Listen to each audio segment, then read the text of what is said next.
I am tearing up. I just about screamed right now, and I'm not even there.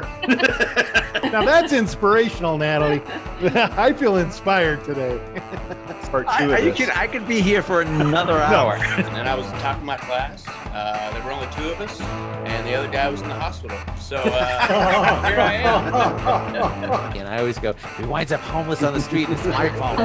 Yeah, now you sound like my wife. And you can get off. I don't know. Call it Google. Or call it Google. Border Patrol. Alexa, how did you get across? Paul, I cut you off earlier. What were you going to say? What? Dang it! Don't do that to me, Paul. Don't do that to me, man. I don't know what got into my head, but I thought this thought, if I'm working year round, I might as well get paid year round. Sweet Talk is a weekly 20-minute podcast brought to you by the Continuing Education and Workforce Training Division of Idaho State University's College of Technology. Find us on Apple Podcasts, Spotify, and SoundCloud, and subscribe today. Now, it's time to get started with Sweet Talk. Hello, everyone. Welcome to Sweet Talk, our weekly podcast here at Continuing Education Workforce Training ISU. And as always, I'm one of your co-hosts, Paul Dickey, the video instruction manager here at Sweet. And along with me, as always, is Gary Salazar, our director. Gary, how are you doing today? I'm doing great, Paul. Thank you very much for helping us get this set up. And we're getting ready to head into the pre-weekend for Thanksgiving week. Things are looking good. Yeah, right. And as always, again, Angie has now become a full-on fixture here. Angie Wilhelm, our marketing person here at Continuing Education Workforce Training. Angie, how are you doing today? I'm doing very well, thank you. Paul, how are you? I'm doing great. As Gary said, we're heading into the Thanksgiving week. So you know what that means. That means indiscriminate time off. It's indiscriminate. Time off. It is time for me to get all of the chores I've been putting off at my house done. Well, then you planned your calendar wrong. I think everybody's planning to do some stuff. We were just talking to Tara, and she says, "I can't wait, so I don't have to do some of these things, and I can catch up." So Thanksgiving week. I hope everybody has some plans to enjoy themselves too. Yes. Hey, Paul, what are we doing today? We're having a special guest with us. Yes, we have aren't we doing a podcast? We're doing a podcast, right? Podcast. Yes. That's right. It sounds like it's so everybody's just getting together. No, we're having a podcast. Sometimes, Gary, it does feel like we're just getting together, doesn't it? Yeah, yes, it does. We have way too much fun. Hey, let me make a quick introduction here, Paul. Angela, thank you for joining us. Hey, everybody, we're pleased today to have a guest who's the Assistant Vice President of Member Assistance at Idaho Central Credit Union. And this is Tommy Butler. Tommy, thank you for joining us today. Tommy is here. He's going to talk to us about a really neat group that he works as the president of, and that is the Leadership Pocatello Chubbuck group. If I get that wrong, Tommy, you got to tell me. And we're here to learn all about that. I had the opportunity to meet some of those folks a week ago, and it was fabulous. We thought, boy, let's get these folks on and have them talk about what they do here. So, Tommy, thank you for making it today. Happy pre-Thanksgiving, and welcome to Sweet Talk. No, thank you for having me, and I love the positive energy here. I'm just trying to, come up and match you guys with that. So and that's tough some days. Paul raises the bar quite a bit. I don't know if you notice this. I'm in a pretty good mood today. Yeah. You're awesome, Paul. Good for you. You deserve it. So yeah. Thanks, Tommy. I'm a Pocatello native. I've lived here, all my life, which is about 25 years now. Wink, wink. I'm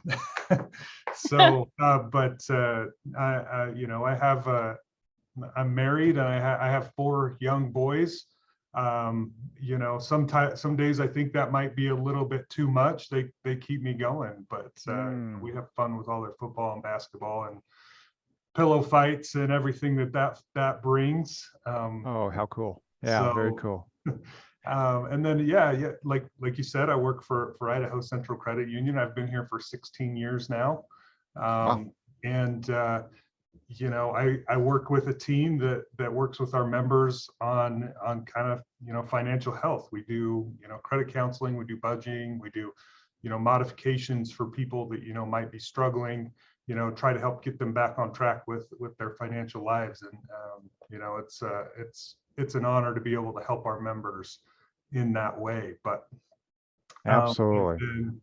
Yeah, like you said, I've been part of Leadership Pocatello now for what is that? For how long have you been with those guys?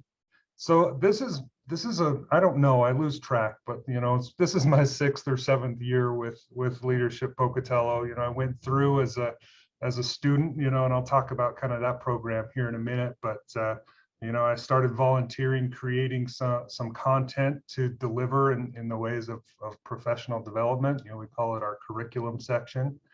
And then, somebody invited me to become the president a couple of years ago. And now I get a lead, Leadership Pocatello and everything that they have to offer. But, really we're an organization that we offer a few different things. First off, we offer about a 2-year program it's sponsored by your employer, but we have people from Idaho Central, from Farm Bureau, from independent insurance agents to all different industries, all different points in their lives. We have 25-year-olds and we have 65-year-olds. And the common thread is just that they want to, invest in themselves and they want to engage in the community. I think that's the important aspect. We offer, I think for me, I know that when I go out and I do some personal development, if I work on my relationships, if I work on, how I communicate, it makes me a better professional, which my business loves to see, but it makes me a better father, it makes me a better husband. It makes Pocatello a better place because I'm a better person being in it. And I think that's kind of the core of our philosophy, is we just want to help people be better versions of themselves and connect with people that just want to see a better community here. Mm-hmm, mm-hmm. So Tommy, is this a training organization or a community organization, or is it both? I'm going to say that it's both. And so the way that our program works, our 2-year program, is we get a cohort of about 35, 40 people. We have kind of a team building retreat where everybody gets to know each other really well. We explore some leadership-based concepts that help push that professional development. And then throughout the year we have 7 workshops on professional development, and those are things like we have catchy names that go with each one of those, but we teach people how to tell their story. Oh, cool. This is who I am, and I'm putting myself out there, and we include vulnerability with that, exploring your emotions and trying to create true connection through that. And we have 7 different workshops on things like that, authentic character and bringing energizing influence to what you're doing, and creating a better culture and investing in yourself. Purpose, I might as well name off the last 2 now, purpose-driven leadership and balanced decision making. So, we have those, and they're about 2-hour workshops, and then we go out to places like Idaho State University and try to see some of those concepts in action and see how local area businesses are doing those things, how local leaders of community, I love the Hannah Sanger at the Portneuf River Vision, and showing what our community could be 20 years from now, built around the Portneuf River. It's just really cool to see everything that's going on in our community and what it has to offer, and the cool people that we have here. So Tommy, who is this organization for? Is it for people who are just interested in developing leadership skills, or is it for community leaders, or is it for young people up and coming? Who do you try to focus it for? So we are organized by the Chamber of Commerce, and we are organized under that. They have a 501c3 portion of the chamber that we go through. And so to be able to be engaged in it, you have to work for somebody that is a chamber member. That's pretty wide sweeping here. You know, we have a lot of great chamber support in our community. So yeah, I mean, it's about people that want to be better people and personal development, but really it's a civic engagement organization at its core.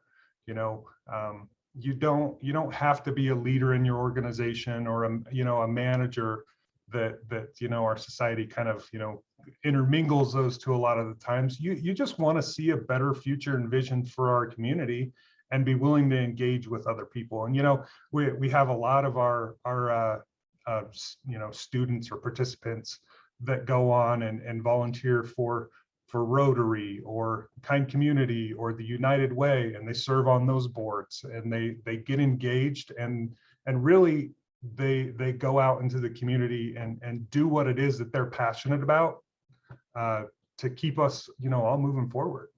Sure.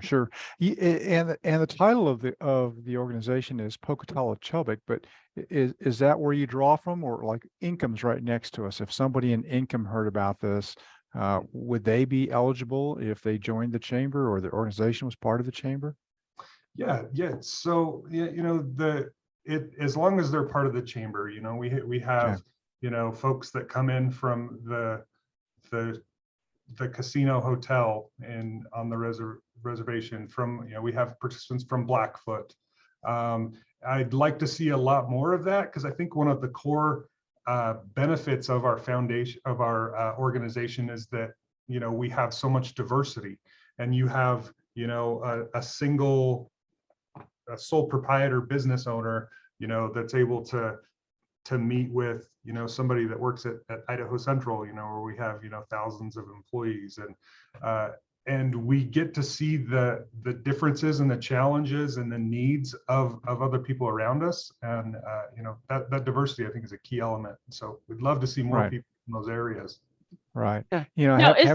Go ahead, Angela. Go ahead. Is there a cost associated with the Leadership Pocatello for people who may be a sole proprietorship, where their company wouldn't necessarily, where they needed to cover it themselves, I should say? Yes. So there is a cost associated with it. I'd have to say that I've done several, trainings and professional development things, and I'll spend a couple of days in Las Vegas, and it's $2,500 or $3,000 for a couple of days of training, and I think that this organization is roughly $1,000 for a 2-year program. Oh, that's made possible by, we have a lot of organizations that will help us with a lot of our costs that keep that there. And we also have a couple of other programs I'd be remiss if I didn't share about, but Elevate Leadership Summit is run underneath Leadership Pocatello. It's another offering that we do, and it's a leadership conference that's usually held at Idaho State University in May. COVID has kind of thrown a couple of things as far as our consistency of exactly when that is, but we bring in leadership speakers from all over, and it's really something that I haven't seen outside close to Southeast Idaho. Then we also, that helps fund our program.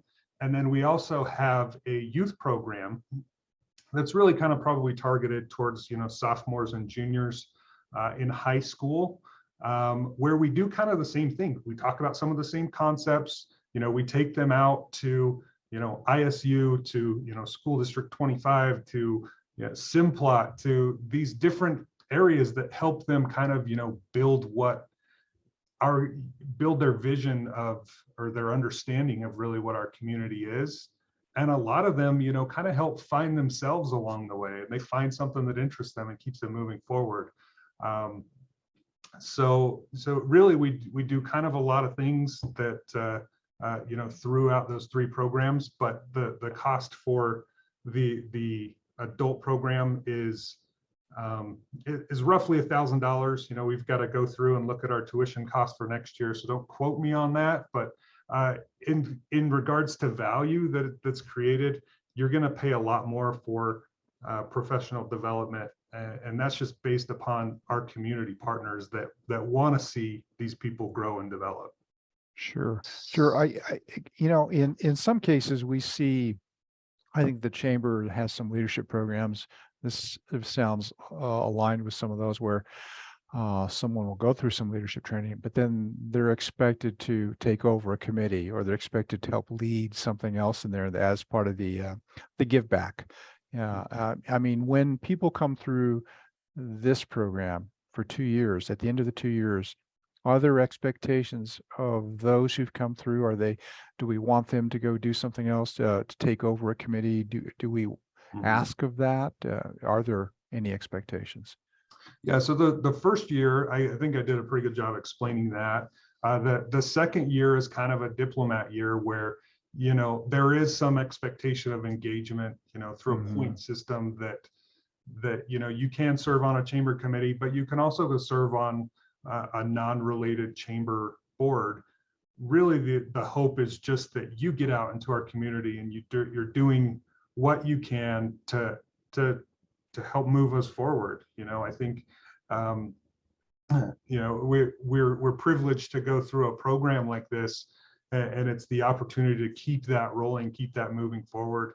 It's the investment in our future. Right. Yeah. There's hope for us yet, Paul. Yeah, we're gonna be okay, man. I'm hopeless. So Tommy, how long ago did you join the organization? So I want to say I started in 2016, but that might be 2015. It might be 2017. I've got a fuzzy memory on that. Okay. So you personally, what do you think you found the most rewarding about being part of the organization? There's so many different elements and so many different experiences that I've gone through, but I'm a big believer in personal reflection. And I'm a big believer in diversity, because every time you see something new and you have a new experience, you create a new experience, the way that you see the world, the paradigm that we see the world changes just a little bit.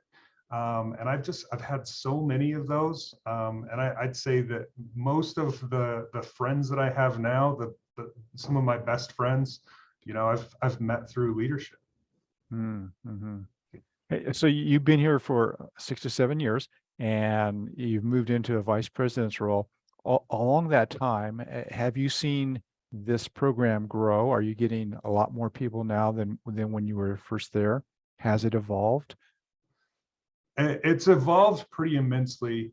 The program kind of started as a way to engage businesses, and we would take people around and we'd show them these businesses, and there was pretty unstructured speaking. We've made a lot of investment, especially over about the past 5 or 6 years, on the personal development aspect, and investing, giving people skills that they can take back into their businesses and help their businesses succeed with. And it's grown from where we would have 20 to 25 people interested to we're at the point now where we decline several applicants every year because we just don't have the capacity to serve. Oh, wow. And the future of it looks great. We've had calls for additional offerings that we can do, and we might be exploring some things like that in the future. Right. You brought up a really good point, and Paul and Angela, again, we're getting really close to the end.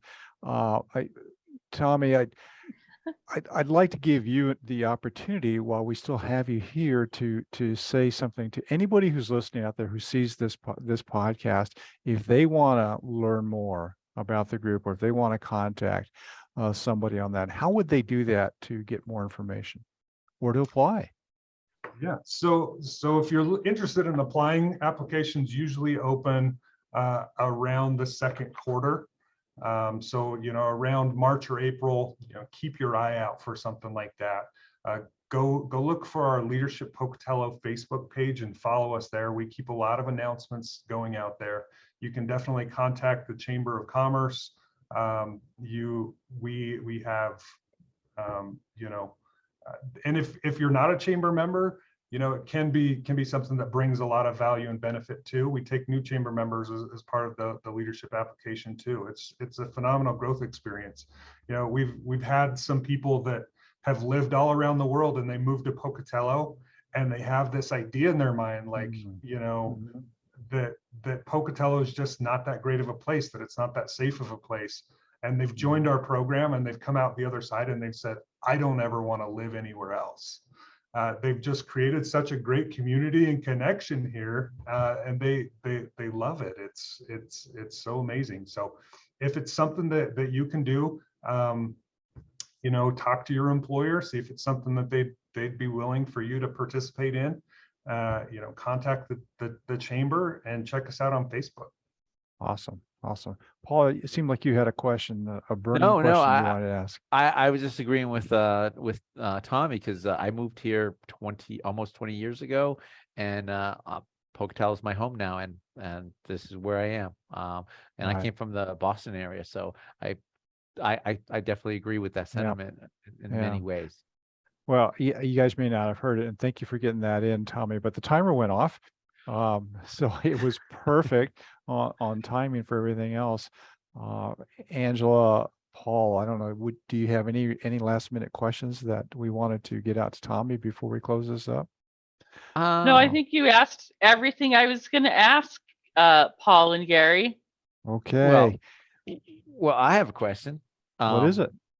Tommy, you said you have 4 boys, young boys grow up. What's your favorite activity to do with your boys that you get together with and have the most fun with?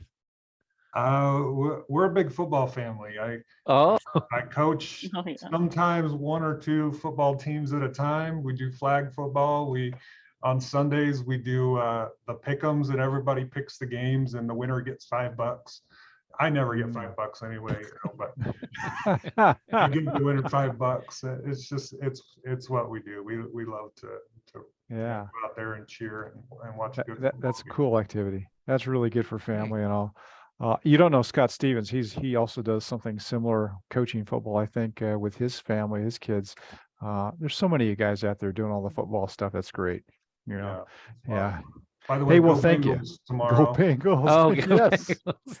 Yeah, great plug. And thanks to Idaho Central Credit Union, and the work that you do there. That's a fabulous organization as well. It's so involved in our community. They're helping out all over the place. And the most visible sign for me here on the campus is the new Alumni Center that's coming along. Great thing, great organization you work for. Tommy Butler, who is the assistant vice president of member services at the credit union, volunteers, and now the president of this Leadership Pocatello Chubbuck group, doing fabulous work out there. Thank you for joining us today and telling us a little bit more about it, Tommy. It's delightful to have you here. You're a fantastic advocate for the group. If anybody out in the audience wants to get more information, he put that out there. Please do reach out to him.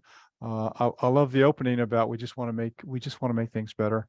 Pocatello is a fantastic place to live, and this is a great organization to learn more about Pocatello. Sharpen up your professional skills, your personal skills.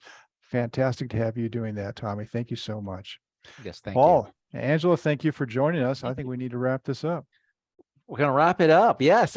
So if anyone wants to contact us, you can do that by emailing us at cetrain@isu.edu. You can visit our website at cetrain.isu.edu, and you can call us at 208-282-3372. And always remember to, if you want to subscribe, share, like, all that good stuff.